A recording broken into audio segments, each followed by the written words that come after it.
Okay, so thank you everyone, and welcome to the fifth day and the second session of uh, our add-on course on history of English literature.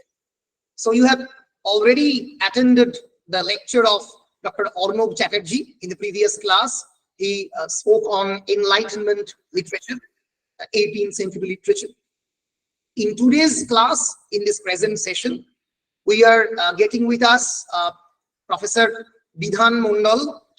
He's a very close friend of mine. In fact, I'm already telling you in an informal session, in an informal chit chat, that this very idea of the add-on course, I have actually borrowed it from Bidhan Mondal, the assistant professor of Kandra Radhakanta Kundu Mahavidyalaya. And he truly said that the idea germinated in their college and culminated in our college. So thank you, Bidhan, for that. Professor Bidhan Mondal is currently an assistant professor in English in Kandra Radhakanta Kundu Mahavidyalaya. He has joined this college in 2019, and he has done his master degree and B.Ed from the University of Burdwan and M.Phil in Folklore from Kalyani University. He is currently pursuing his PhD in English from Visva-Bharati University. He has qualified NET with JRF, Junior Research Fellowship. His area of specialization is theater and performance studies. His research interests include theater and performance studies, folklore, cultural studies, eco-criticism. He has many publications and seminars to his credit. He has published in various books some of his papers entitled like Gendered Capitalism and Commodization of the Human Body, a Marxist feminist approach to Manjula Padmanabhan's plays Light Out and Harvest. And he has published also other various essays. Thank you, Bidhan, in our college. Welcome to our college. Today he will speak on modernism and poetry and modernism, and especially modernism, the reflection of modernist culture in poetry of T.S. Eliot and other famous poets. So thank you, Bidhan. Welcome to our college, and the stage is yours now. You can of course speak in bilingual mode and interact with students in your informal way. So thank you, Bidhan. Welcome to our college. Thank you, Arindanda, for this kind, endearing, congenial introduction. Yeah, we do share a very, intimate relationship between each other, and I really hope that the legacy of this intimacy will continue after the generations. Well, before I begin my lecture, I will share my gratitude to the principal of Krishna Chandra College, and I convey my regards to Arindanda and all the faculty members of the Department of English of your college for organizing this add-on course. I feel myself fortunate to be a part of this add-on course. Very good afternoon to all the students, all the teachers who have gathered here virtually. Well, as part of the schedule or the brochure, I was supposed to be prepared on beginning of modernism with reference to modern poetry and drama, but due to the constraint of time, I think I should curtail my lecture and I should be focused on modern poetry only. So now I think I should present my PPT.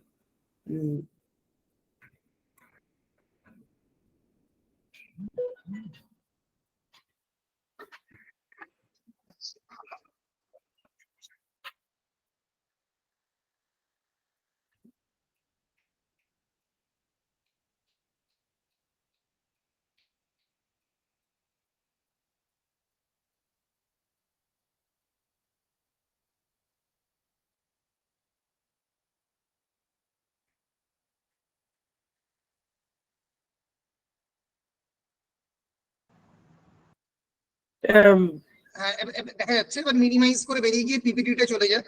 হ্যাঁ,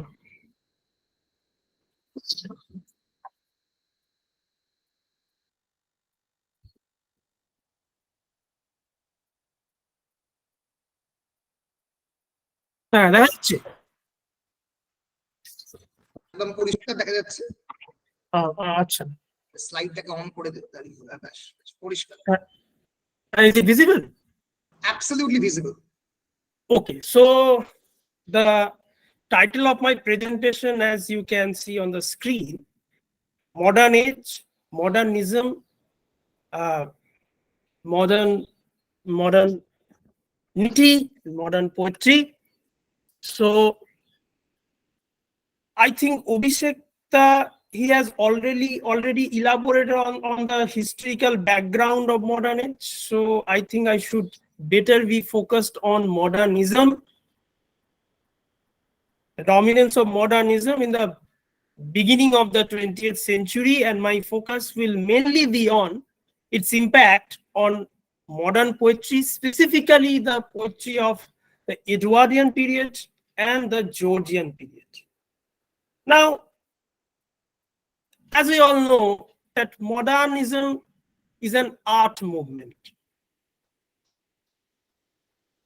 And before I move on to the aspect of modernism as a movement, if I ask you, মানে আমি যদি এটা সামনাসামনি ক্লাসটা নিতাম তাহলে আমি হয়তো শুরু করতাম তোমাদেরকে এই প্রশ্নটা করে যে মডার্ন কথাটার মানে। Modern means something which is new, you know. Modern means something which is different, something which is distinguished. But we should be also aware of this, that modern is not similar to that of contemporary. Contemporary is more chronological. Say for example, Chetan Bhagat is our contemporary writer. Why? Because he is still living and he is still writing. Salman Rushdie, he is still living. Taslima Nasrin, he is also living, so they are still writing. So we will consider them as contemporary writers. But what about Shakespeare? What about John Donne? They are not alive. They do not exist anymore. So they are not our contemporary writers, but they are still modern writers. John Donne is a modern poet. We consider him as a modern. And we also consider Shakespeare as modern. Why? But that doesn't mean that they belong to the modern age. But Shakespeare wrote something at his time, at his contemporary time, which was something new, which was something different than the traditional, than the conventional mode of writing. So modernism is an art movement, and the credo of the modernist artists of the 20th century was make it new.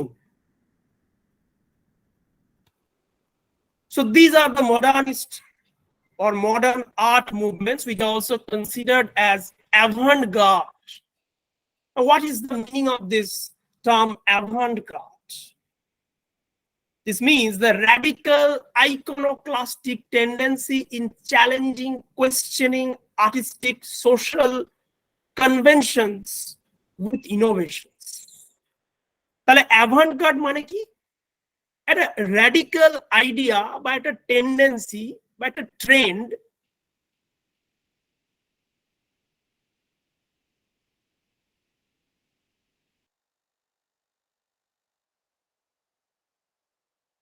করছে, নতুন কিছু একটা বের করে আনছে।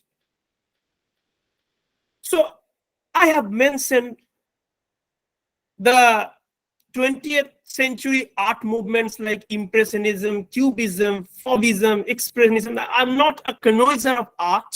তাই এই আর্টগুলোর speciality কি সেটা আমি ভাই অত বলতে পারবো না, but Pablo Picasso he was A cubist, সেটা আমি জানতাম। Anyways, So the artists of these movements, through their paintings, they tried to capture the meaninglessness, disillusionment, isolation, fragmentation, meaninglessness, degradation, alienation, absurdity, ennui, boredom, economic. So all these are the concepts, the modernist concepts that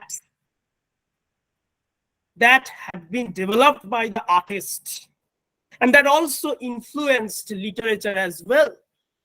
So in poetry, in modern poetry, Ezra Pound, one of the key modernist poets, he derives this motto, make it new, that dismantled the spatial, temporal, and aesthetic resistors of traditional literature.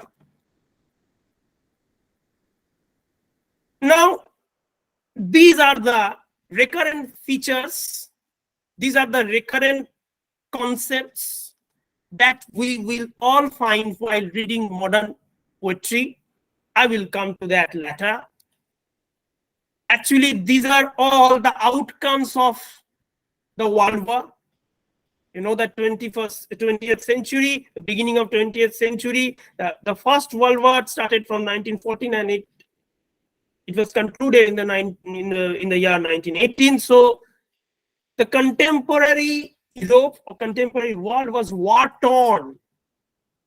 তাহলে প্রথম বিশ্বযুদ্ধের যে ভয়াবহ impact, কত মানুষ মারা গেছিল,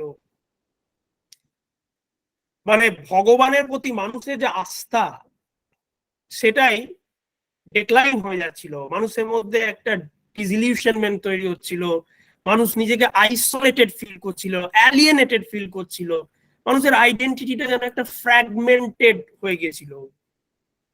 হ্যাঁ, now let me move on to the next slide. Now, what are the key tenets of modernist literature? I think tradition and individual talent, which is an essay, a famous essay by T.S. Eliot, it is included in your syllabus, and you are basically the 6th semester students, they are aware of this text. Now, tradition and individual talent, Eliot ki bolche?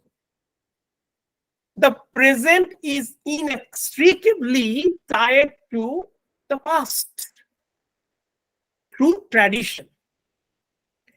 এই যে legacy, এই যে classics যারা say for example Aristotle, Plato, Dante, Shakespeare, Keats, এরা এই যে traditional যে writers, তারা somehow তাদেরকে ফলো করে তবেই তো একজন ইন্ডিভিজুয়াল কন্টেম্পোরারি টাইমসে যে সে যখন লিখছে, সে ট্র্যাডিশনটাকে ফলো করে নিজেকে সেভ করছে, নিজেকে মোল্ড করে একটা পোয়েট্রি লিখছে। So they are looking back to the past and again to the present. So this inclination of the modernists of simultaneously looking to the past and to the present, suggesting the focus of not only of the pastness of the past, but of its presence. I don't know whether you are aware of this, of the Roman two-faced god, Janu. যেমন হিন্দু মাইথোলজিতে যেরকম ব্রহ্মা আছেন 3টে মুখ, তেমনি Roman মাইথোলজিতে একজন ভগবান আছে যার নাম হচ্ছে জানু, JANUS। তার 2টো মুখ, একদিকে সে তাকায় পাস্টের দিকে, আর একদিকে সে তাকায় প্রেজেন্টের দিকে, বা কেউ কেউ মানে কন্ট্রোভার্সি আছে, কেউ কেউ বলছে ফিউচারের দিকে। So this modernity is a kind of a Janu-faced or Janu-headed inclination, which is symbolic of the interconnectedness of past and present. Moving on to the next tenet, domination of cityscapes, industry, civilization, urbanism. So city straddles as an integral part of literature, modernist literature, shared both by the Edwardians, high modernists, that means the Georgians, the poetic dramatists, and the absurd playwrights. They all deal with cityscapes. Raymond Williams, তিনি তার country and city বলে বিখ্যাত একটা লেখা, সেখানে উনি বলছেন, কি নিয়ে বলছেন? Mass exodus of people deserting the village to explore the opportunities in the cities, leading to the ennui and boredom. তাহলে ভিক্টোরিয়ান এজে অলরেডি ইন্ডাস্ট্রিয়ালিজম শুরু হয়ে যাচ্ছে, বিগিনিং অফ 20th সেঞ্চুরিতে সেটা একদম তার একমেতে চলে যাচ্ছে। গ্রামের মানুষরা, তারা গ্রাম ছেড়ে চলে যাচ্ছে, কোথায় চলে যাচ্ছে? শহরে। Why? To explore the opportunities. অনেক রকমের অপরচুনিটিজ আছে। তো তাই এই যে ব্যালেন্স, একটা ডিসঅর্ডার তৈরি হচ্ছে, সেটা তাদের মধ্যে একটা এনুই বা বোর্ডাম তৈরি করছে, যেটা এই মডার্ন কবিতাগুলোর মধ্যে আমরা দেখতে পাচ্ছি। Next, internationalism and cosmopolitanism. You know, the very idea of modern literature and culture is international. The writers were of many nations. Say, for example, Ezra Pound, T.S. Eliot, যে দুজন বিখ্যাত কবির নাম করলাম, তারা কিন্তু ব্রিটিশ নয়, they're American by birth, they're expatriates. So early 20th century British literature was, you know, international, more than a European phenomena. Ezra Pound, in one of his poem, in a station of the metro, সেখানে তিনি Japanese haiku form use করছেন। Japanese haiku হচ্ছে এক ধরনের একটা poetic form, সেই ফর্মটা তিনি ইনকর্পোরেট করছেন তার পোয়েট্রিতে। So the English literary horizon was widening. Literature becomes living embodiments of, you know, entire human civilizations. T.S. Eliot portrays Europe as the world in the wasteland. 1922, I will come to that. But although the internationalism, cosmopolitanism, these tenets were prevalent, but still Eurocentrism was very much there, embedded on their text, which was kind of exoticizing, otherizing the past. It's the East. তাহলে ইস্টের এক্সোটিসাইজেশন বা আদারাইজেশন, সেটা side পরে post কলোনিয়ালিজমে আমরা দেখব, সেটা কিন্তু হচ্ছে, সেটা একটা আলোচনার ব্যাপার। Moving on to the next tenet, economy driven by desire rather than need, rise of capitalist consumerism. Very Karl Marx. Marxism, আমরা তো তাকে মার্কসিজম শুনতে পাই, বাট তার শুরুটা কিভাবে হয়েছিল, শুরুটা কখন হয়েছিল? Beginning in the modern age, the beginning of 20th century, Karl Marx theorized this culture of abundance, a culture of materialism that reminded the metropolis. Metropolis is thriving, shaped by the shifting terrains of capitalism and imperialism. আমরা capitalism, consumerism, ইম্পেরিয়ালিজমের একটা নতুন aspect দেখতে পেলাম মার্ক্সের চোখে। So Marxism served the proliferation of modernity with the concept of free market and democratic nation state commodity culture, as Marx and Benjamin, they said, as quote unquote a projection of the economy, not its reflection. Moving on to the next point, the progress of science. No doubt about that, scientific development and technological advancement changed, dismantled the authority of religion. Victorian পিরিয়ডে industry হচ্ছে ঠিকই আছে, কিন্তু তাও একটা somehow একটা attachment two রিলিজিওসিটি থেকে যাচ্ছে, মোরালিটি, রিলিজিওসিটি। কিন্তু মডার্ন এজে কি হচ্ছে, অ্যালবার্ট আইনস্টাইনের মধ্যে একটা খ্যাপা লোক চলে আসছে, সে কি করছে, থিওরি অফ রিলেটিভিটি আবিষ্কার করে সব গন্ডগোল করে দিচ্ছে। Theory of relativity marks the centrality to the notion of 20th century modernism. So modernist literature shaped a kind of love-hate relationship with science. Moving on to the next slide, influences. So there is no gainsaying of the fact that modernist literature, modernism was much influenced by several fields of knowledge, academic knowledge, philosophy, Nietzsche. You know, we can't think of modernism, postmodernism, existentialism without Nietzsche.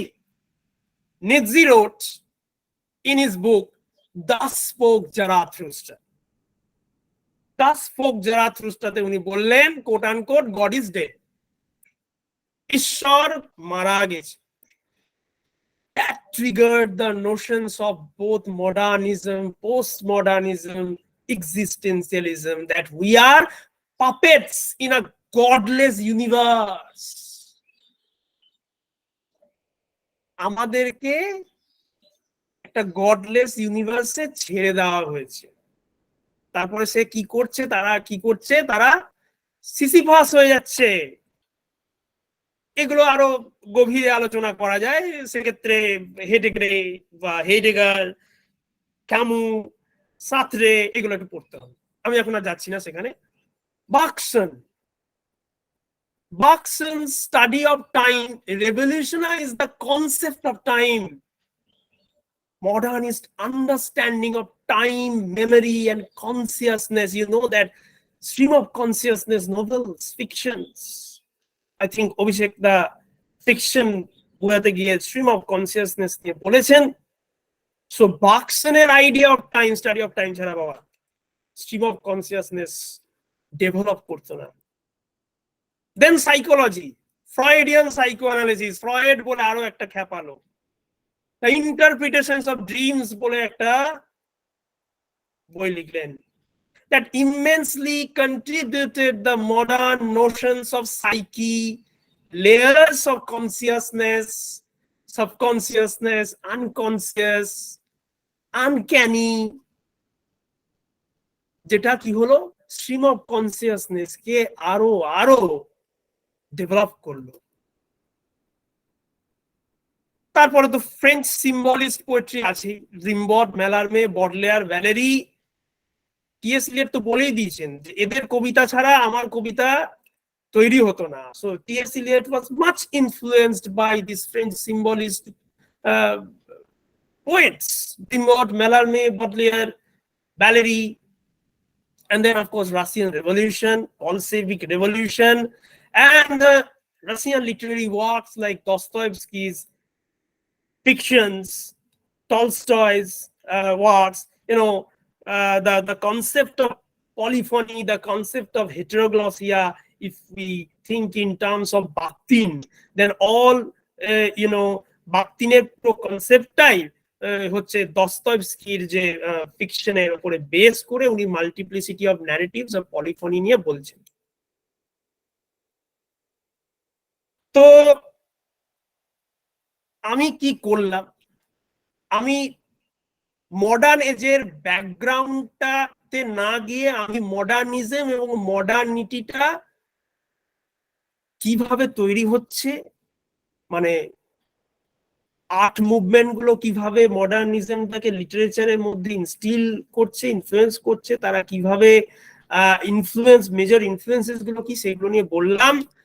ছোট করে, it's a very brief overview of modernism and modernity. Now I will be dealing with the next part of my lecture, next segment of my lecture. That is the history of modern poets and modern poetry. I already shared with you that I will be dealing with the poetry of Edwardian period and the poetry of Georgian period. Edwardian poetry. So the phases of poetry during modern period, I will be dealing with 4 phases of poetry: Edwardian poetry, Georgian poetry, high modernist phase, poetry of the 1930s, that is the Oden circle, and finally the neo-romantic poetry of the 1940s, Dylan Thomas and the neo-romantic, new apocalypse poets. So Edwardian poetry refers to the poetry written during the reign of King Edward VII, that lasted from 1901 to 1910, after the reign of Queen Victoria. So what type of poetry? The poetry of this period reflects the shifting attitudes and sensibilities of the time, marking a transition from the Victorian to modern era. In fact, Edwardian poetry was a kind of reaction against the strict moral values, sentimentality, aesthetic conventions of the preceding Victorian period. One of the prominent figures of Edwardian poetry is A. Houseman. A. Houseman যে কবিতাগুলো লিখেছিলেন তার মধ্যে শ্রপশায়ার ল্যাডটা খুবই বিখ্যাত, তাই আমি এটা মেনশন করেছি। এই হাউসম্যান কি ধরনের কবিতা লিখতেন? এই হাউসম্যান deals with themes of loss, nostalgia, and transience of life. You know, অদ্ভুত একটা lyrical simplicity, directness of language তিনি ইউজ করতেন to capture the essence of the countryside, evoking a sense of melancholy, a sense of bemoaning details. So Edwardian poetry তে একটা sense of pessimism ছিল, সেটা আরো বেশি করে আমরা দেখতে পাচ্ছি থমাস হার্ডির পোয়েট্রিতে। অনেকে অবাক হয়ে যাবে যে থমাস হার্ডি এ লোকটা তো ভিক্টোরিয়ান পিরিয়ডে একটা নোবেলিস্ট ছিলেন, বেশ তো সাংঘাতিক কিছু নোবেল লিখেছেন, far from the ম্যারিং crowd, Test of the D'Urbervilles, Jude the Obscure। সেই ভদ্রলোক হঠাৎ করে এডওয়ার্ডিয়ান পোয়েট্রি, উনি জীবনের শেষ ফেজে গিয়ে ওনার মনে হয়েছিল একটু কবিতা লিখলে কেমন লাগে। তো Thomas হার্ডি's poems explored themes of love, nature, and bleakness of human existence, human condition. His poems displayed a sense of pessimism and disillusionment. Darkling থ্রাসটা খুব সুন্দর একটা poem, much anthologised poem. Thrush একটা পাখি, হ্যাঁ, তো কবিতাটা পড়লে বুঝতে পারবে যে কিভাবে পেসিমিজম থাকলেও তার মধ্যে থেকে he is trying to instil hope and optimism. So more or less his poetry reflects, Thomas Hardy's poetry reflects the changing social and economic landscape of the time, as well as the tension between traditional values and modernity. Next, Rudyard Kipling, আবার একটা বিষয়। এই Rudyard Kipling, the Nobel laureate, উনি তো বিখ্যাত noblest. Jungle বুক লিখেছিলেন, আমরা সবাই জানি জাঙ্গল, আমরা সবাই মোগলির ফ্যান, ঠিক আছে। রুডিয়ার্ড কিপলিং তো বিখ্যাত জাঙ্গল বুক লেখার জন্য, বাট উনি কবিতাও লিখেছেন। and basically he is a poet known for writing poems for children. If কবিতাটা খুবই সুন্দর একটা কবিতা, পারলে পড়ে নিও। And তাছাড়াও আমার যতদূর মনে পড়ছে চিলড্রেনদেরকে নিয়ে লেখা তার কবিতাগুলোর মধ্যে A Child's Garden is a very wonderful poem. So as I just said with you that mainly he wrote about children and nature. Walter de la Mare. Now Walter de la Mare is mainly considered as a Georgian poet, a belated romantic. I will come to that. But you know, he also was known for writing poems for children that displayed his love for the children, and he was also fond of creating airy, creepy, fanciful, supernatural ambience, atmosphere. Listeners, এই কবিতাটা I think ছোটবেলাতে মনে হয় সবাই পড়েছে, আমিও পড়েছি। অদ্ভুত একটা লিসেনার্স একটা কবিতা, একটা মানে অদ্ভুত একটা সুপারন্যাচারাল প্যারানর্মাল অ্যাম্বিয়েন্স উনি ক্রিয়েট করছেন লিসেনার্স কবিতাটা, তোমরা পড়তে পারো Walter de la মেয়ারে। Apart from them, these are the four major writers, major poets of Edwardian period, and apart from them, G.K. Chesterton, A.A. Milne, they were also Edwardian poets. G.K. Chestertoner last ছিল কবিতাটা বেশ সুন্দর, and A.A. Milne, If I Were a King, that's also a very good poem. So now I will be moving to the Georgian poetry.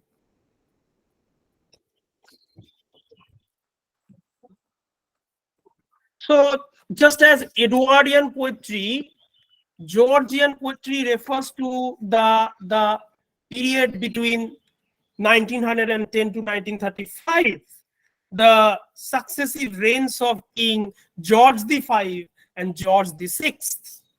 Now, this era witnessed a significant shift in poetic style, marking the transition from both the Victorian and Edwardian trend of poetry to the emergence of modernist poetry. তাহলে Georgian poetry থেকে কিন্তু modernist poetry যে trend বা tendency সেটা শুরু হচ্ছে, evolve করছে। We can say that Georgian age is the confluence of Edwardian poetry, poetry of pessimism, romanticism, and modernist poetry.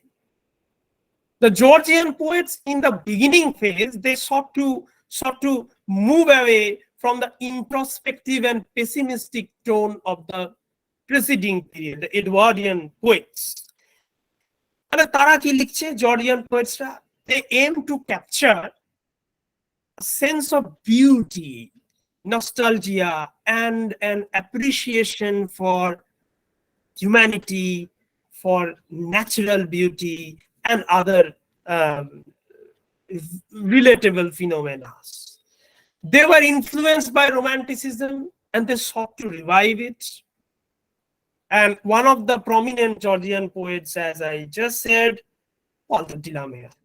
His poems, explore the themes of childhood, as I said, imagination, and also supernatural ambience, supernatural atmosphere.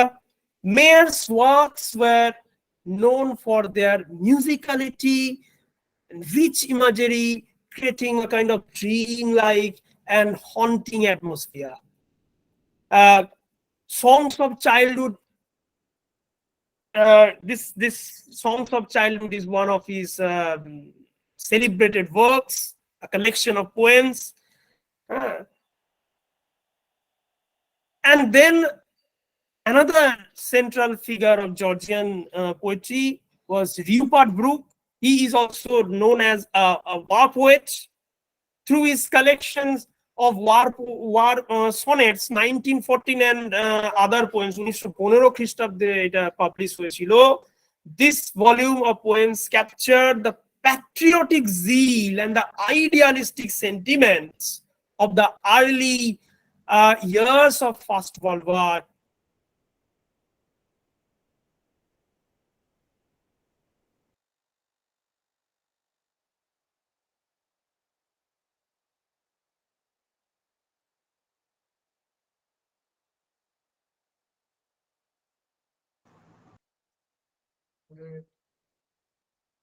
Bidhan,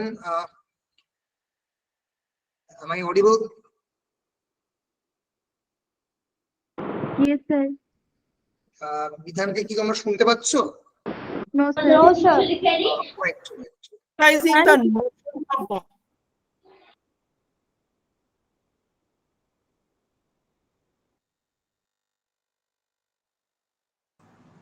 বিধান, hello বিধান।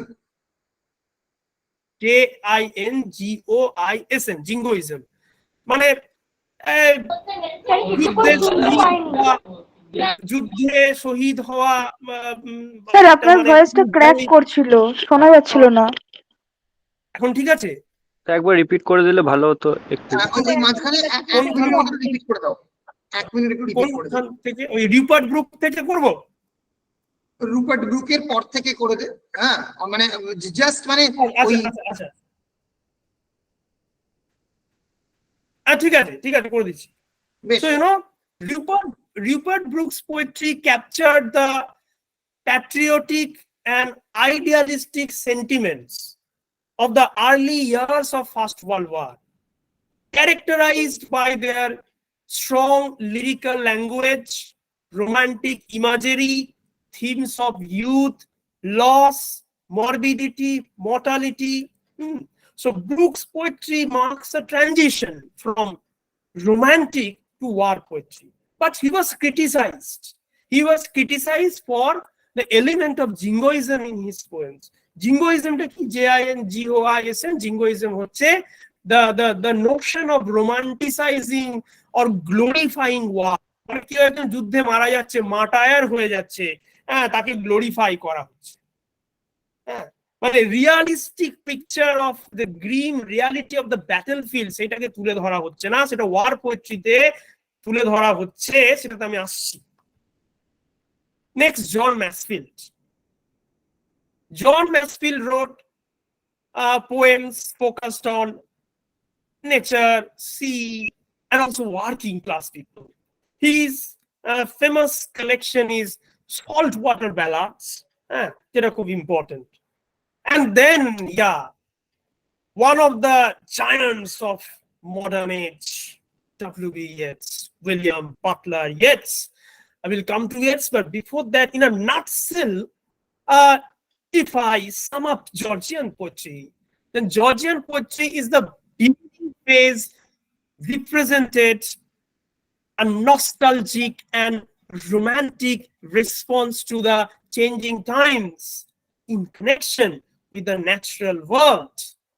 Georgian poetry paved way to the more experimental poetry of T.S. Eliot and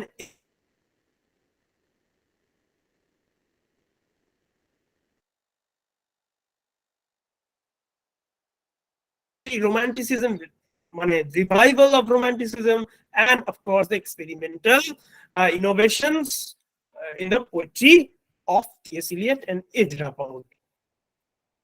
So next slide, W.B. Yeats. Modern poetry is incomplete without W.B. Yeats. W.B. Yeats, the life and poetic career of W.B. Yeats covered a huge and immense span of 1865 to 1939. Well, in the early years of his poetic career, W.B. Yeats was a romantic. That's why he's considered a belated romantic. But why? Because he is writing poems in modern times, but his themes are more or less romantic. You know, he was in love with Maud Gunn, and Maud Gunn tar kobitar moddhe barbar fire asche. So something like Fanny Brown, John Keats' poem. So very romantic, you know, and he was also fond of escaping into the ivory towers of dreams rather than introspecting on the realities, the solid realities of life. Just like John Keats, se ki korche je esob earthly complexities, earthly diseases, ei dukkho durdasha theke ami paliye jabo kothay? নাইটিঙ্গেলের জগতে। ওয়াটসওয়ার্থের মতো সে চলে, আমি এসব থাকতে চাই না, আমি আমার সেই একটা কান্ট্রি সাইডে একটা ছোট্ট ঘর করে থাকবো, সেখানে ড্যাফোডিল ফ্লাওয়ার্স দেখবো, কি দরকার এসব আর্থলি কমপ্লিকেশনস এ, পলিটিক্যাল টার্মোয়েলস এ নাগামী। উনিও এরকম ছিলেন ডব্লিউ.বি. ইয়েটস একটা সময়ে। His works displayed a continued, fascination with the ideals of Romanticism, marked by a deep sense of mysticism, rationalism, supernaturalism, that reminds us of S.T. Coleridge. So, belief in imagination, his preoccupation with the occult, magical, mythical, and otherworldly aspects of existence, all these, tendencies, all these trends, reminiscent of the Romantic poets, their emphasis on the transcendence and sublime. The Lake Isle of Innisfree, 1890. In this poem, W.B. Yeats, he is totally, an escapist. Lake Isle of Innisfree, so you can understand that he is living isolated in a lake. Okay. And then Easter 1916, emotional outburst, his emotional outburst about the martyrs who sacrificed their lives in the Irish freedom movement, Irish national struggle. Then the Wild Swans of Cooley. Wild Swans of Cooley, again, he says about the mortality, the passage of time, the impermanence of beauty. শেক্সপিয়ারের ওই sonnets গুলোতে যেগুলো পড়েছি, এই যে art and time, এই যে conflict, beauty, time, and so swans, they are symbolizing spiritual transcendence. And then among school children, Yeats is contemplating the complexities of human existence. The stolen child in this poem, Yeats is again escaping from the reality. He's trying to create a supernatural ambience like Walter de la Mare. Then another poem, he wishes for the clothes of heaven. In this poem also he deals with love, sacrifice and all. So that's why he is considered as a belated romantic. But in terms of using symbolism, যারা Leda and the Schwann পড়েছো, যারা second coming পড়েছো, কোথাও romanticism খুঁজে পেয়েছো? এই symbols গুলোকে পড়ার পরে? But in terms of using symbolism, Yeats is modern. Again, the style is also modern. Yeats was deeply inspired by the Japanese Noah plays, NOAH.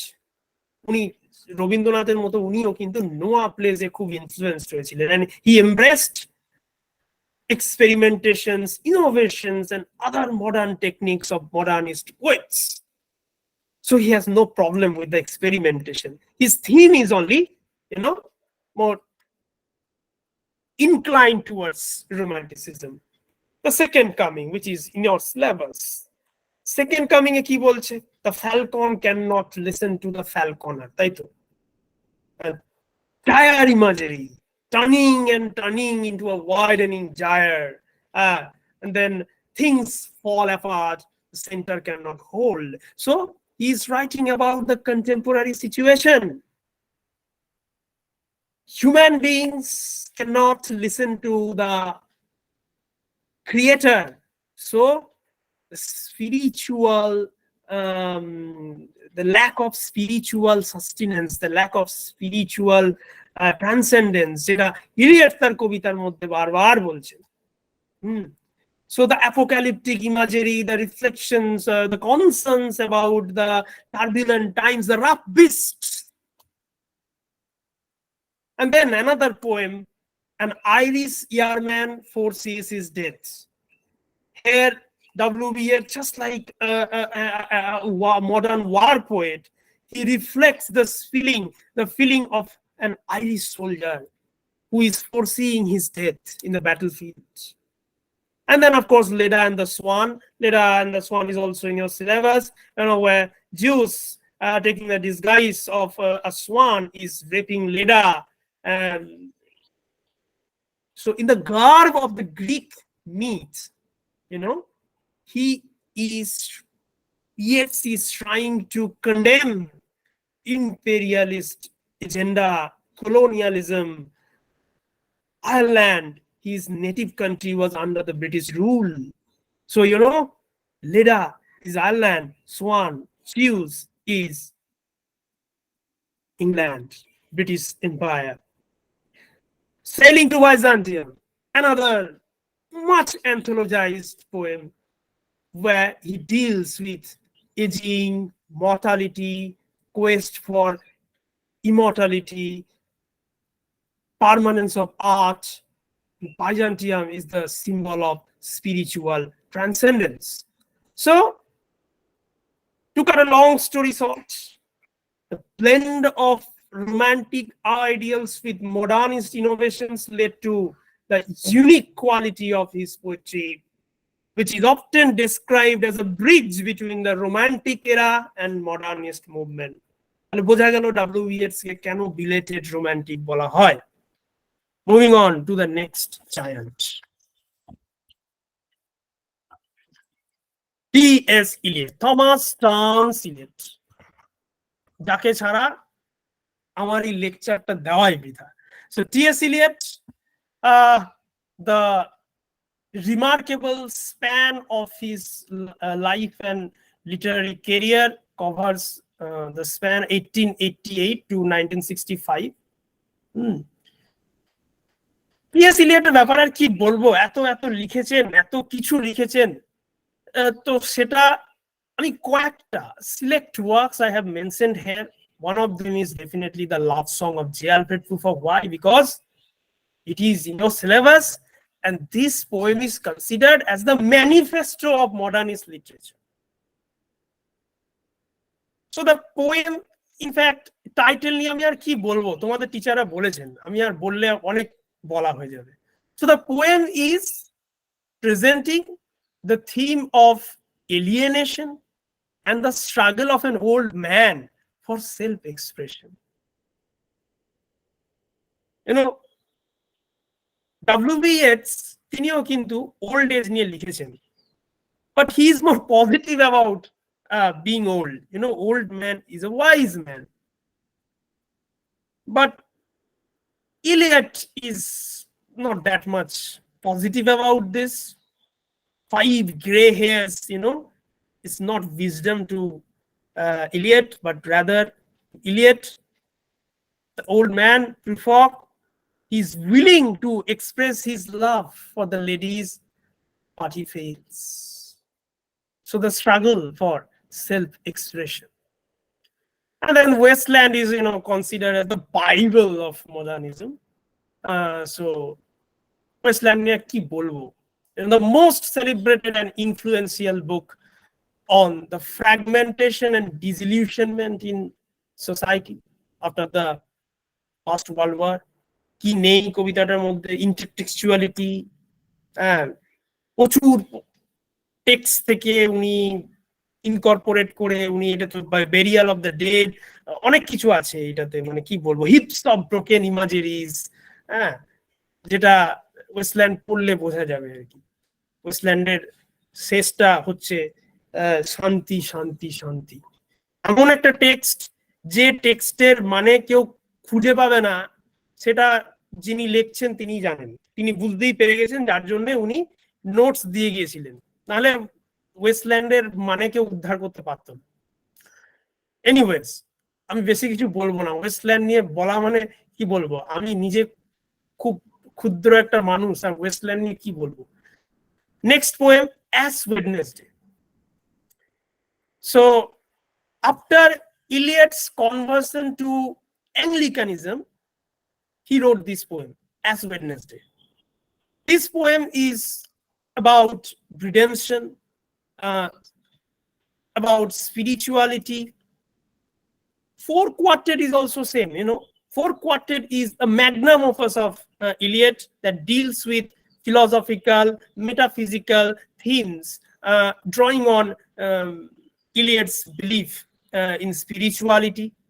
Then Hollow Man is also a much anthologized poem. This poem also deals with the hollowness of mankind who are dying in this barren, war-torn world without any sustenance, without a hope of redemption. So this barrenness, this obscurity, this difficulty in modern poems of T.S. Eliot, full of allusions, full of images. These are documenting the difficulties of human life at that time, the disillusionment, the fragmented version of human life. Ezra Poundের কয়েকটা কবিতা আমি এখানে mention করেছি, তার মধ্যে দুটি কবিতা আমি পড়েছি। Hugh Selwyn Moberly, this poem is a very famous poem. In Hugh Selwyn Moberly, Pound shares his discontent with the state of modern society, and he is expressing his desire for a cultural renaissance. He was crying for a meaningful approach to art and life. And then in a station of the metro, যেখানে বলেছিলাম যে haiku টেকনিকটা use করেছেন Japanese, a key point in this poem, in a station of the metro, is the ability of poetry to create a lasting impact on readers' imagination and insights into the human experience and the intersection of nature and urban life. Now moving on to the next portion of my lecture, war poetry. War poetry captures the essence of human experience during the times of conflict. It's all about war, the impact of war. The poets, they employed vivid imagery to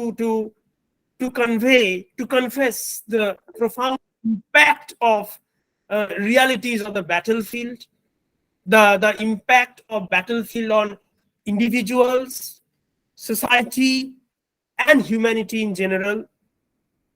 Through raw imagery, war poets, what they are doing, they are enabling us, the readers, to visualize the horrors and brutality of the battlefield.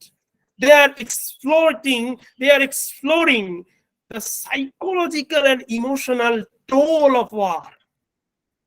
They are providing a platform to question, to interrogate the motives and consequences of war, challenging the prevailing narratives of jingoism.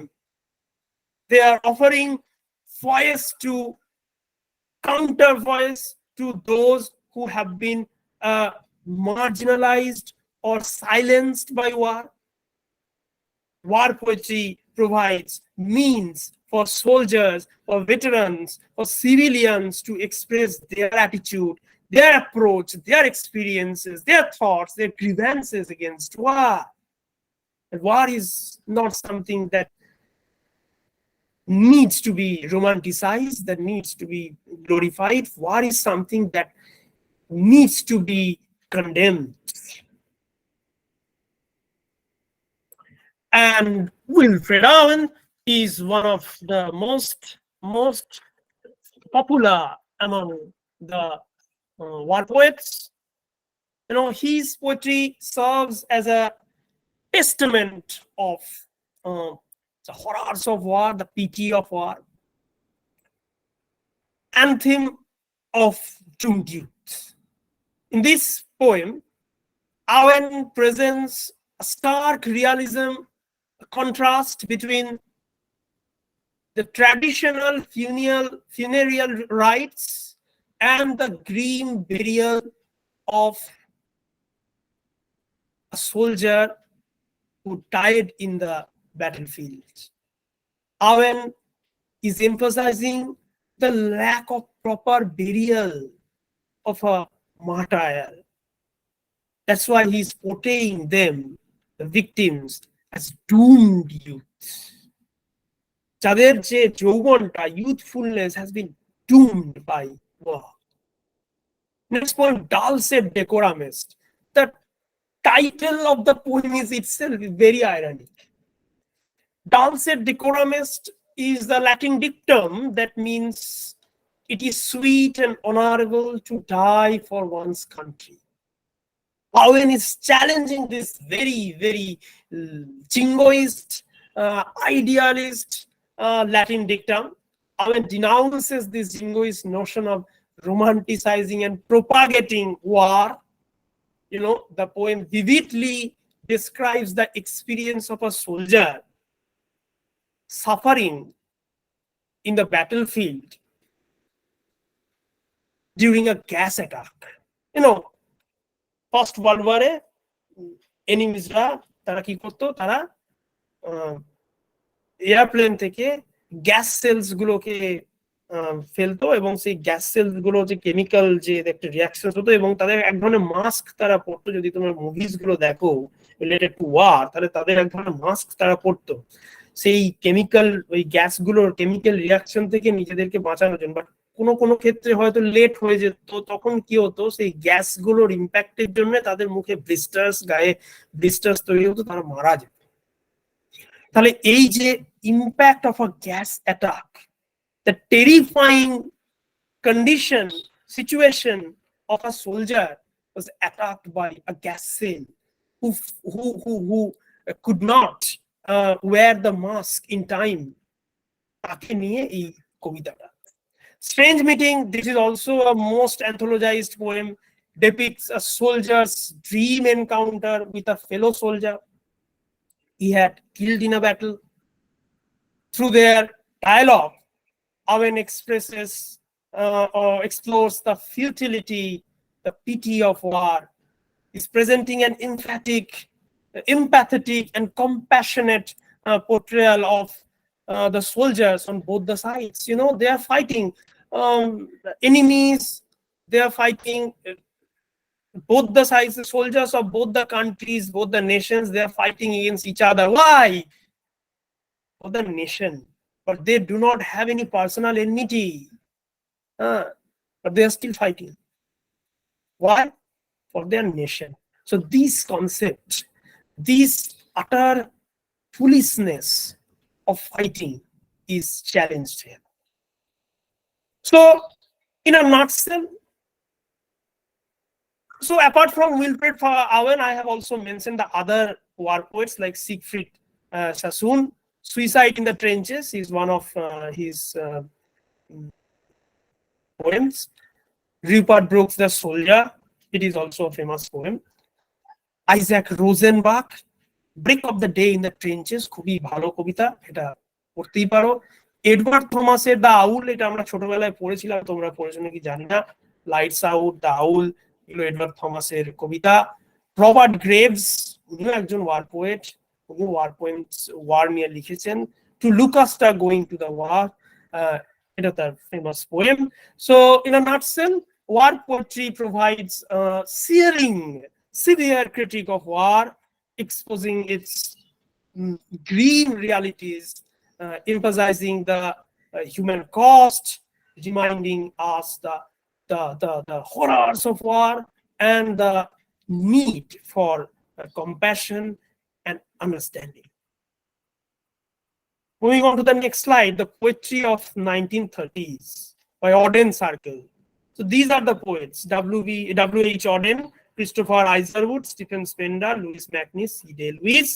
I will not be dealing with their poetry, but I will be brief about the type of their poetry. You know, the poets of this group, mainly W.H. Auden, they sought to engage with social, political and economic issues of the contemporary times. They often expressed a desire for change and social justice for the working class, definitely with their leftist ideology, their communist ideology. The key tenets that can be traced or found in their poetry. 4 points, 4 tenets which I have found. Social criticism, first. Second, political engagement. Third, solidarity and unity. Fourth, hope and idealism. Moving on to the next slide. The New Apocalypse movement and the neo-romantic poetry of 1940s. And one of the poets, one of the greatest poets of 1940s is Dylan Thomas. And there are other poets as well. They published an anthology, New Apocalypse anthology. So I'll not be dealing with that. But Dylan Thomasের কবিতা অনেকেই পড়েছো, because Dylan Thomasের বেশ কয়েকটা কবিতা university অ্যান্থোলজিগুলোতে include করা হয়. Say for example, Farn Hill, this poem is celebration, glorification of childhood, refusal to mourn the death of a girl by fire in London. এখানেও Dylan Thomas বলছে why he is refusing to mourn the death of a little girl. So his concept of death, rebirth, the cyclical nature of human existence, এগুলো নিয়ে উনি deal করেছেন। তাছাড়াও do not go gentle into that good night is a neo-romantic. Why? Because they are trying to react against the modern trend of or the Auden circle, the poets of 1930s. They are mostly they are dealing with socio-economic problems, the contemporary crisis.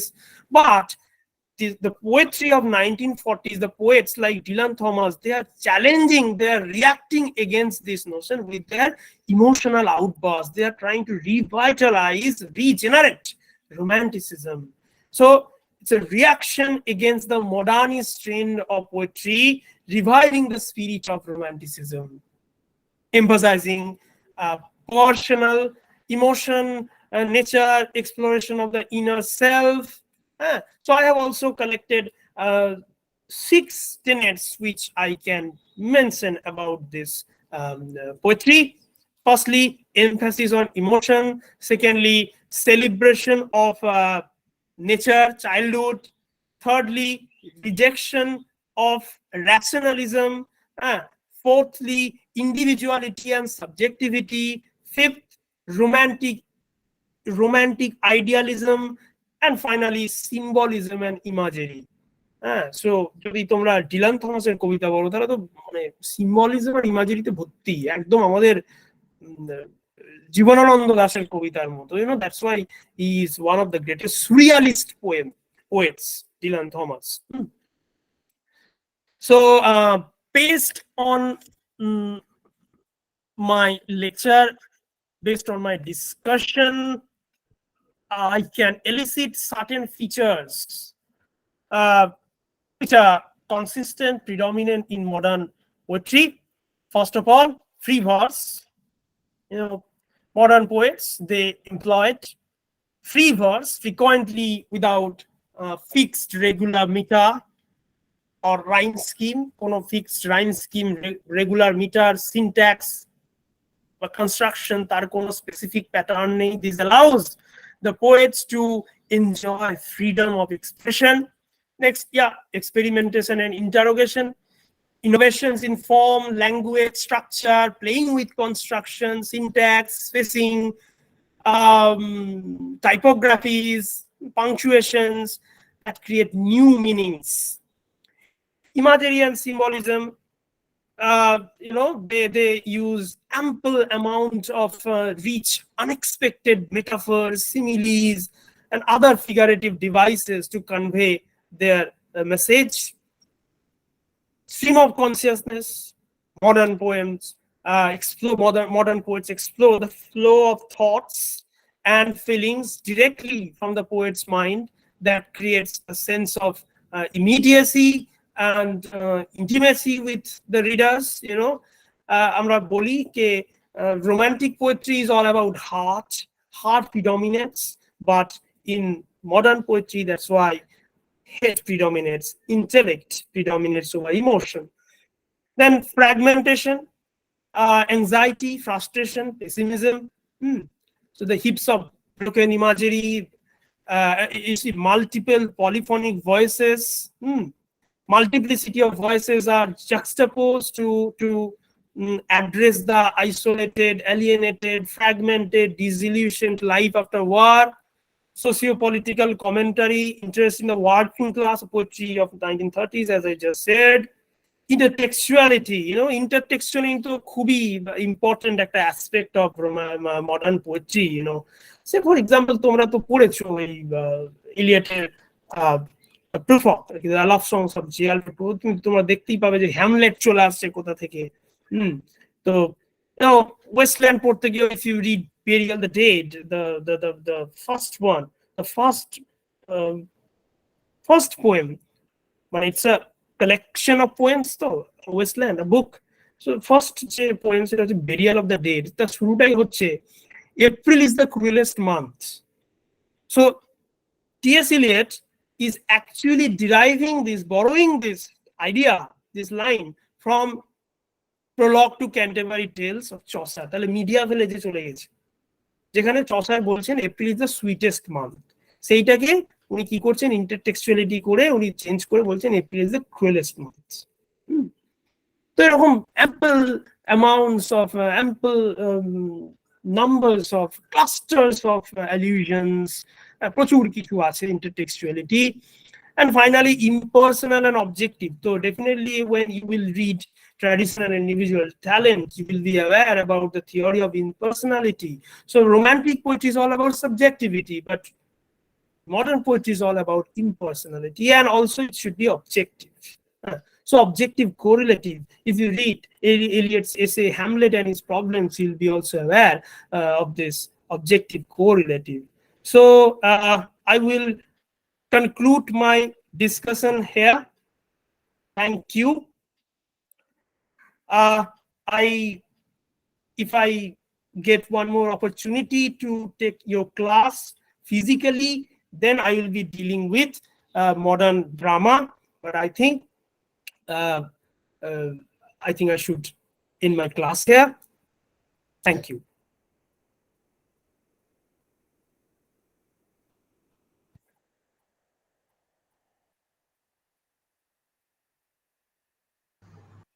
Thank you Bidhan for your excellent presentation. আমি এবার সমস্ত ছাত্রছাত্রীদের বলবো যে please unmute yourself and ask questions to Bidhan sir if you have any questions.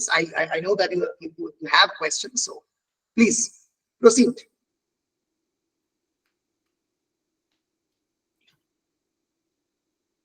বলো, যার মনে মনে যা প্রশ্ন আছে করো, স্যার খুবই ইন্টারঅ্যাক্টিভ সেশনকে গুরুত্ব দেন, তোমরা প্রশ্ন করো।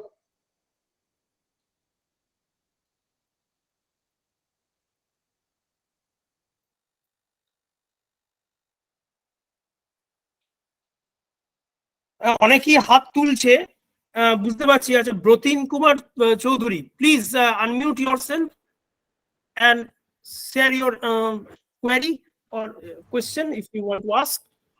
Yes.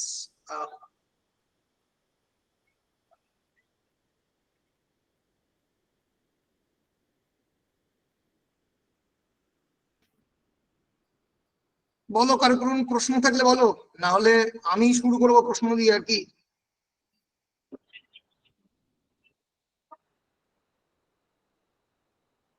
বেশ, বিধান আমি একটা প্রশ্ন দিয়ে শুরু করি, তারপরে দেখি বাকিরা যদি সাহস করে উঠতে পারে। What do you think about the cosmopolitan identity of a modernist author? তুমি বলছিলে যে এলিয়ট থেকে শুরু করে there are many other authors, যাদের আমেরিকান একটা আইডেন্টিটি আছে, একটা ব্রিটিশ আইডেন্টিটি আছে, and they are torn between the two.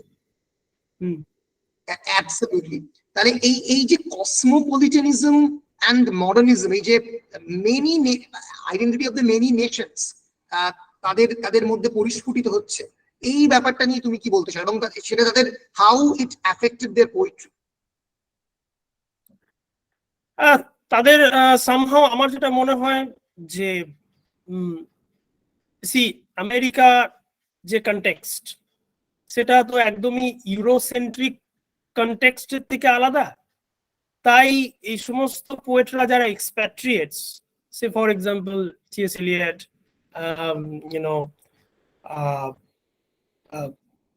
Ezra Pound, so they are trying to enrich. I mean, they are not trying. I'm just telling that their insights, they are America is also, if you think in terms of America, then America is it's a salad ball. It's like a mixture, fusion of many cultures, right? So if an American is embracing British literature, so definitely they are endowing British literature with their new perspectives, their new insights. So I think that this has somehow offered new impetus to British literature in the modern age. And as I just said, that modernism is all about movements, art movements, and internationalism. So this mixed breed cultures, mixed breed writings, literature, they have somehow developed the rubrics of modernist literature. Right. Thank you. There is another question in the comment box. Taposh Haldar asked that eco-criticism to explain যদি করতেন। Eco-criticism তো আমার এই লেকচারের মধ্যে ঠিক include করছে না, বাট তবুও আমি বলবো যে ইকো-ক্রিটিসিজম এটা খুবই রিসেন্ট একটা critical take at a discourse. Eco-criticism, sometimes we do confuse that eco-criticism is related to nature writing. Okay, no. The romantic writers, they are writing about nature, right?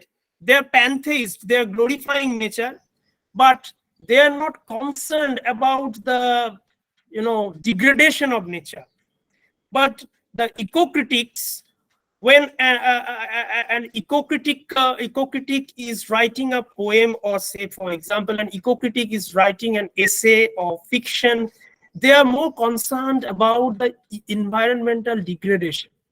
Okay, so say for example, if you think in terms of Indian eco-feminism, then Vandana Shiva, Vandana Shiva is writing about eco-critical context, অনেক লিখছেন।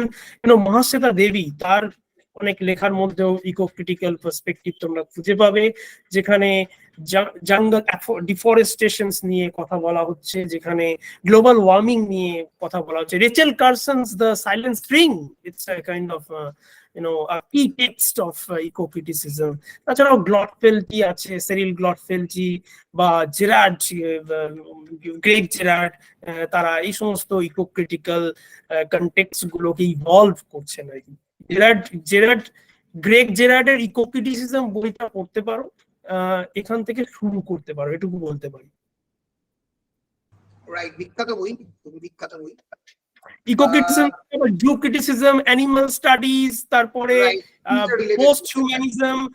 It's a kind of they are trying to come out of the anthropocentric perspective to biocentric perspective. The interconnectedness of man and nature, man and animals. So yeah, and incorporating other forms of life into literature. অন্যান্য forms of life কেও recognise করতে একই সঙ্গে। মানে একটা R K. নারায়ণের একটা text আছে, আর টাইগার অফ মালগুড়ি। ওকে, তো সেখানে উনি কি করছেন, টাইগার একটা ক্যারেক্টার হয়ে যাচ্ছে, বা টুনটুনির বই ছেড়ে দাও, তুমি টুনটুনির বইতে দেখো একটা টাইগার একটা ক্যারেক্টার হয়ে যাচ্ছে। হ্যাঁ, তাহলে আমরা জানি, we all are aware that tiger cannot speak, but সেখানে tiger can speak. Tiger is expressing his own point of view in his own perspective. এটা একটা জু ক্রিটিক্যাল মানে টেক। আমার মনে পড়ে গেছে অরুণ ভট্টাচার্যের লুব্ধক শুরু হচ্ছে ডগ স্টার, যদি ট্রান্সলেট করি, শুরু হচ্ছে এই বিখ্যাত কোটেশন দিয়ে যে এই বিশ্ব চরাচরে মানুষ মনে করে পৃথিবীটা তার একমাত্র সম্পত্তি, কিন্তু পৃথিবীটা তার যে একমাত্র অধিকার নয়। একদমই একদমই। এই যে বাইবেল, মানে বাইবেলে তো একদমই হিউম্যান, হ্যাঁ, এই যে অ্যাডামকে পাঠানো হচ্ছে, অ্যাডামের মানে সবকিছুর উপরে অধিকার, হিউম্যান অ্যাসেন্ডেন্সি ওভার অ্যানিমেলস, এই জিনিসটাকেই তো খণ্ডন করার চেষ্টা হচ্ছে eco criticism.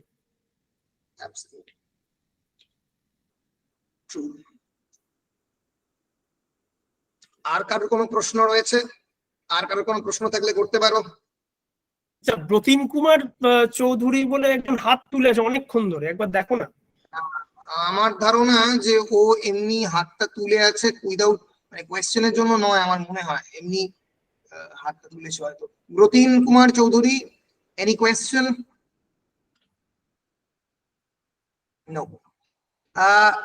You can also share your opinions. Okay, so this class is open to all of you. Yes, অঙ্কন দফাদার, I think. Yes, অঙ্কন দফাদার। হ্যাঁ স্যার, স্যার বলছি মার্কসিজম আর ইন্টারওয়ার পোয়েটস, এটা পোয়েমস কতটা প্যারালাল? ঠিক বুঝলাম না স্যার, মার্কসিজম আর এই ইন্টারওয়ার পোয়েমস এটা ঠিক কতটা প্যারালাল, মানে কতটা ঠিক প্রভাব ফেলেছিল মার্কসিজম ইন্টারওয়ার? মার্কসিজমের সবকিছুতেই প্রভাব ফেলেছে বাপ। তুমি মানে মার্কসিজম ছাড়া চলতেই পারবে না, মানে এই বিশেষ করে পোয়েট্রি অফ 1930s যেটা বললাম, তারা তো পুরোপুরি ভাবেই একদমই মার্কসিস্ট পার্সপেক্টিভ থেকে, লেফটিস্ট লাইনিংস থেকে তারা লিখছেন, ঠিক আছে। এবারে ইন্টারওয়ার বা পোস্ট ওয়ার্ল্ড ওয়ার যে লিটারেচার, সেখানেও এই কনজিউমারিস্ট কালচার চলে আসছে, ওকে। ক্যাপিটালিজম তো আস্তে আস্তে এমন ভাবে ইভলভ করছে, ইকোনমিক 1929-এ ইকোনমিক ডিপ্রেশন হচ্ছে, the great economic depression. So Marxism ছাড়া তো চলা যাবে না, মার্কসিজমটা তো আছেই। প্রত্যেকটা লিটারারি টেক্সটেই তুমি সামহাউ কিছুটা হলেও তুমি মার্কসিস্ট পয়েন্ট অফ ভিউ খুঁজে পাবে, কারণ বেস আর সুপারস্ট্রাকচার এমন দুটো জিনিস উনি বলে গেছেন। এই দুটো ছাড়া, অরিন্দমদা, এই দুটো ছাড়া কি এগোনো যাবে আমাদের? না, এই দুটো ছাড়া কিছুই হবে না, মানে লিটারেচারও হবে না, কালচারও হবে না, ইডিওলজি হবে, কিছু হবে না, মানে কিছু হবে না। এবার অনেকে বলবে আমি হয়তো কমিউনিস্ট। না, মার্কসিজমের সঙ্গে কমিউনিজমের কিন্তু ইয়ে নয়, হ্যাঁ, মার্কসিজম একটা আলাদা জিনিস, ইটস পলিটিক্যাল। ঠিক ঠিক, it's a philosophy, it's a way of life, right, it's an ideology. সুপারবো একটা কঠিন প্রশ্ন করেছে, যদিও মানে সেটার সঙ্গে খুব একটা লেকচারের রিলেশন নেই। হন্টোলজি, স্যার হন্টোলজি নিয়ে কিছু বলুন। হন্টোলজি মানে কি সামহাউ মানে সুপারন্যাচুরালিজম বা প্যারানর্মাল যে ব্যাপারগুলো?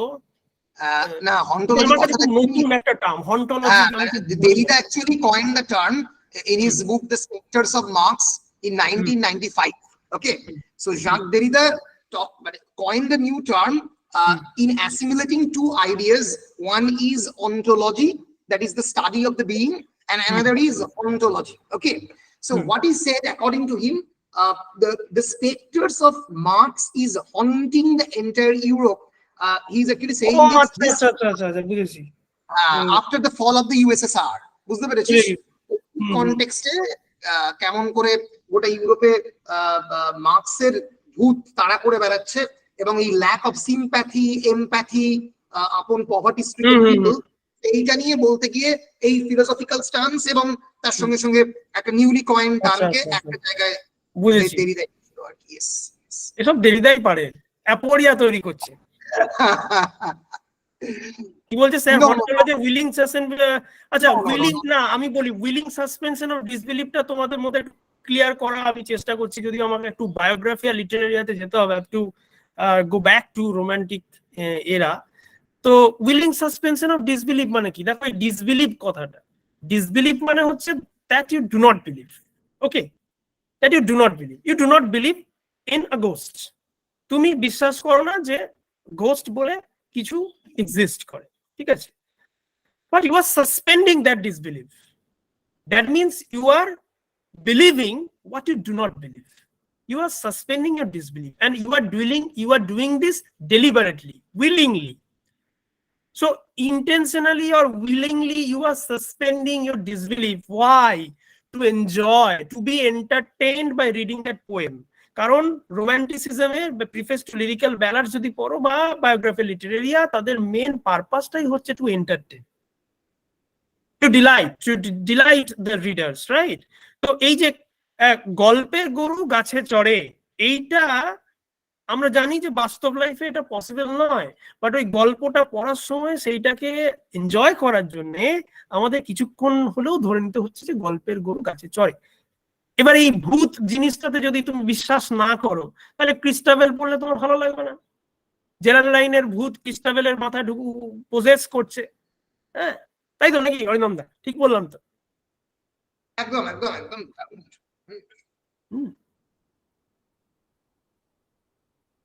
Avant-garde. Sir, can you please explain avant-garde?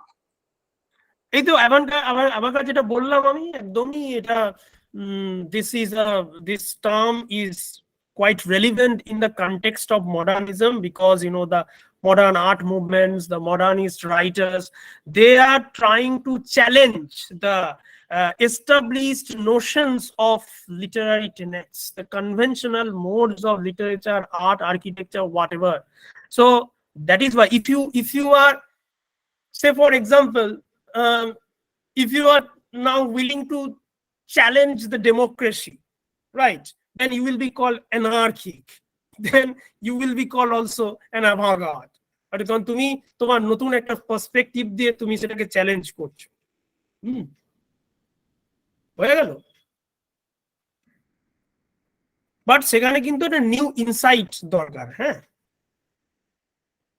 ধরো আমাদের যে সমস্ত পলিটিক্যাল পার্টিস গুলো আছে, কংগ্রেস আছে, আমাদের যদি বেঙ্গলের কনটেক্সটে বলি, এটা কংগ্রেস আছে, তৃণমূল কংগ্রেস আছে, বিজেপি আছে, হ্যাঁ, এইবারে তুমি প্রত্যেকটা পলিটিক্যাল পার্টিস গুলোর যে আইডিওলজি, সেটাকে চ্যালেঞ্জ করে নিজের একটা দল তৈরি করবে, then you will be called an avant-garde, ঠিক আছে? এই মরেছে শুভম ভট্টাচার্য আমাকে জিজ্ঞাসা করেছে what is the theory of relativity. My goodness, এটা আমি বোঝাতে পারবো না ভাই, আমি সায়েন্সের স্টুডেন্ট নই। এই প্রশ্ন হঠাৎ শুভম কেন করলো আমি বুঝতে পারলাম না, কারণ লেকচারের সঙ্গে তো রিলেটেড ছিল না। না, আমি থিওরি অফ রিলেটিভিটি ওই যেহেতু আমি মানে আইনস্টাইন একটু বলেছিলাম। ওকে ওকে, আমি খানিকটা বলে দিতে পারি। থিওরি অফ রিলেটিভিটি আমি কনফিউজ, আমি শুধু জানি E = mc স্কয়ার, বাস, বা আর বেশি কিছু জানি না। আপেক্ষিকতাবাদ মানে basically Einstein actually gives a very there is a very famous quotation of Einstein. যদি তুমি তোমার প্রেমিকার সঙ্গে 5 মিনিট প্রেম করো, তাহলে সেটা তোমার মনে হতে পারে 5 ঘন্টা স্পেন্ড হয়ে গেল। 5 ঘন্টা প্রেম করলো মনে হয়ে গেল 5 মিনিট, কিন্তু যদি তুমি মানে 5 মিনিট বসে থাকো একটা তাওয়াতে, গরম তাওয়াতে, তাহলে তোমার সেটাকে মনে হবে যেন তুমি বসে আছো 5 ঘন্টা।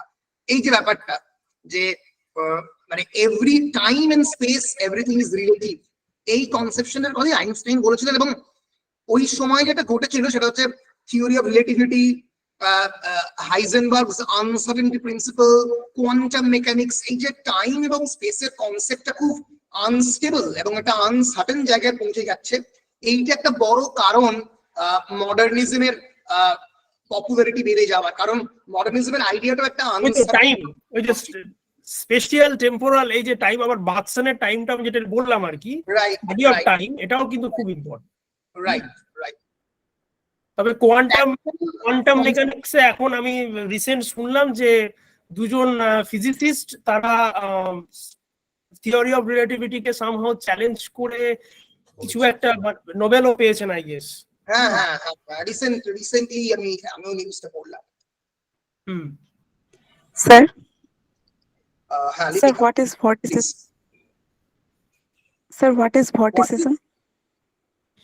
Vorticism is one of the art movements, okay? যতগুলো আমি বললাম আর কি, পেন্টিং বা আর্ট নিয়ে যেগুলো বললাম, কিউবিজম, পটিসিজম, ফিউচারিজম, এগুলো সবই art movement. More or less collage আর মন্টাজ, এই দুটো টেকনিক গুলো খুবই এইগুলোতে ইভলভ করছে। এবার তাদের মধ্যে খুবই মানে ডিফারেন্সেস তো আছেই। এবারে একজন, আমি প্রথমেই বলে দিচ্ছি, I am not a connoisseur of art, ঠিক আছে? আর্ট মুভমেন্ট গুলো নিয়ে ডিল করতে হলে মানে অ্যাটলিস্ট আমার মতো মানুষ পারবে না বটিসিজম বোঝাতে, তাই আমি I will not be dealing with that. আমি অল্প করে মানে বলে দিতে পারি যে এক ধরনের অ্যাবস্ট্রাক্ট পেইন্টিং কে বটিসিজম বলে। মানে ধরা যাক, মানে আমি এখানে দাঁড়িয়ে আছি বা বিধান স্যার এখানে দাঁড়িয়ে রয়েছেন, আমাদের যে একটা ফর্ম, আমাদের ফর্ম আছে, তো there is a shape of a face, there is the shape of the hand, এই যে একটা আর্ট ফর্ম যেটা দীর্ঘদিন ধরে ওয়েস্টার্ন সিভিলাইজেশনে গড়ে উঠেছে, from down to the Byzantine art, down to Van Gogh, সেই আইডিয়াটাকে পুরোপুরি ভেঙে দিচ্ছে এই vorticist art form, surrealism, cubism. মানুষ মানে কিন্তু এই abstract form of abstract art ফর্মটা তো মোরালেস সবগুলোই ঠিক আছে। ভটিসিজম আলাদা করে তুমি কিউবিজম থেকে ভটিসিজমকে তুমি আলাদা কি করে করবে? এটা তো মুশকিল আর কি আমাদের পক্ষে। হ্যাঁ, মানে পাবলো পিকাসো তো একদম কিউবিস্ট, ঠিক আছে? পাবলো, হ্যাঁ, তাহলে তুমি তার পেইন্টিং এর সঙ্গে মটিসিসদের পেইন্টিং এর ডিফারেন্সটা কোথায়? এইটা খুব, এই যে সাটল ডিফারেন্সেস গুলো, এই সাটলটা বলা আর্টিফিশিয়ালও তো ছাড়া পারবে। হ্যাঁ, এটা আর্ট কনসিওর ছাড়া বলা মুশকিল। আমি বলছি ফর্ম যে ভেঙে যাওয়াটা, মানে basically abstract form of paintings. হ্যাঁ, একটা এই যেমন আমি একটা শুনেছিলাম পাবলো পিকাসোর একটা পেইন্টিং আছে, এই মুহূর্তে ঠিক মনে পড়ছে না পেইন্টিংটার নাম। হ্যাঁ, মানে পেইন্টিংটা কি হচ্ছে, ওই আমাদের যে বডি পার্টস সেইগুলো আর কি মানে ছড়িয়ে ছিটিয়ে আর কি উনি এঁকেছেন। যেটা উনি বলতে চাইছেন, এই যে ওয়ার্ল্ড ওয়ারের যে এক্সপ্লোশন হচ্ছে একটা বম, সেই একটা বম সেলের জন্য আমাদের শরীরটার প্রত্যেকটা অঙ্গ প্রত্যঙ্গ ছড়িয়ে ছিটিয়ে যাচ্ছে। এই যে সেইটা কিন্তু এই মানে আইসোলেশন বলো বা এলিয়েনেশন বলো বা ফ্র্যাগমেন্টেশন বলো, সেইগুলো কিন্তু এই আর্ট ফর্মের মধ্যে চলে আসছে এই পেইন্টিং। ঠিক ঠিক ঠিক। Okay sir. আর কেউ?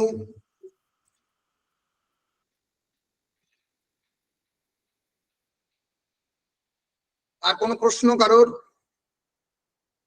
মানে আমি বুঝাতে পারলাম তো? মানে আমার ফিডব্যাক কি রকম, তোমাদের কেমন লাগলো ক্লাস?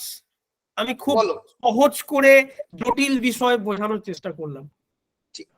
হ্যাঁ স্যার, খুবই ভালো, খুবই ভালো লেগেছে। স্যার খুবই ভালো লেগেছে। সবার খুব ভালো লেগেছে। বেশ বেশ বেশ, সবার যেহেতু বেশ খুবই ভালো লেগেছে, তো এই ভালো লাগার নোট দিয়ে আমরা আজকে ক্লাস শেষ করছি। Thank you Bidhan for your august presence. I do extend my cordial thanks to Bidhan Mondal, Assistant Professor of Kandra, Radhakanta, Kundu College. Thank you. বাকি সবাইকে বলে রাখি যে থ্যাংক ইউ নোট দিয়ে আমরা শেষ করলাম। বিধানের সঙ্গে তুমি ফোনে কথা বলে নেবো বাকি ফর্মালিটিস নিয়ে। এই যে লেকচারের recorded video will be available soon, in few minutes আমি বিধানকেও পাঠিয়ে দেবো এবং তোমরা প্রত্যেকে ফিডব্যাক ফর্মটা ফিল আপ করে দিও। So thank you Bidhan, thank you so much.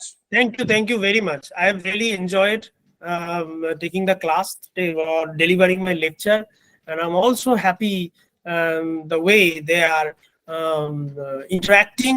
Okay, they are asking questions, and that's really, you know, a positive teaching learning ambience is being created.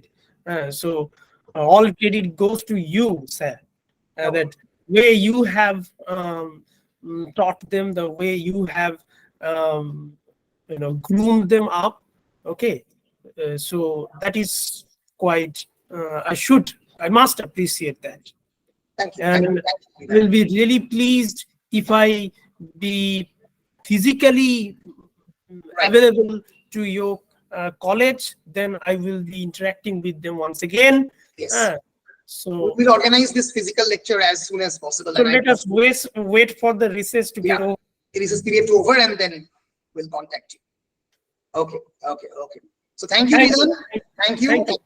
So with this, we are ending this lecture. Okay. Yeah. Thank you.